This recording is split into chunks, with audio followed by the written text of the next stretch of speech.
Hi hello. അപ്പോൾ ഇന്ന് നമുക്ക് ബാലൻസിന് സർപ്രൈസ് കൊടുത്താലോ? അവരെ ഹാപ്പിയാ അവിടെ പറ. ആക്ച്വലി ബാലറ്റിൻ്റെ ഇഷ്ട ഭക്ഷണമാണ് ചപ്പാത്തിയും കുറുമയും. ഇന്നത്തെ പക്ഷേ എനിക്ക് കുറുമ ഉണ്ടാക്കാൻ അറിയത്തില്ല. ഞാൻ സാധാരണ മുട്ടക്കറിയാണ് ഉണ്ടാക്കാറ് ചപ്പാത്തിയിലൂടെ. പുള്ളിക്കാരൻ അത് കഴിച്ച ശേഷം മടുത്ത്. അങ്ങനെ ഒരു ദിവസം സഹിയായിട്ട് പറഞ്ഞു. അപ്പം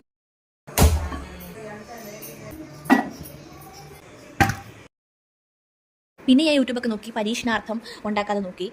പിന്നെ ചപ്പാത്തി ഓക്കെ ഒരു സോഫ്റ്റായിട്ട് വന്നിട്ടുണ്ടായിരുന്നു. സാധാരണ ഞാൻ ഹാർഡായിട്ടാണ് വരുന്നത്. പിന്നെ പാലൊക്കെ കുഴച്ചപ്പോഴത്തേക്ക് നല്ലതായിട്ട് വന്നിട്ടുണ്ടായിരുന്നു. പിന്നെ അത്ത എനിക്ക് ഹെൽപ്പ് ചെയ്തത് എല്ലാ പച്ചക്കറികളൊക്കെ അരിഞ്ഞത്.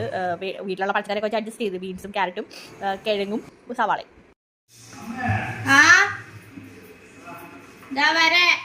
ഇപ്പോഴാണ് മനസ്സിലായത് വീട്ടമ്മമാരുടെ കഷ്ടപ്പാട്. നമ്മൾ ജോലി എടുത്തുകൊണ്ട് നിൽക്കുവാണെങ്കിലും നമ്മൾ വേറെ ഇപ്പം മോൾക്ക് വേണ്ടിയിട്ട് പോകേണ്ടി വരും. എസ്പെഷ്യലി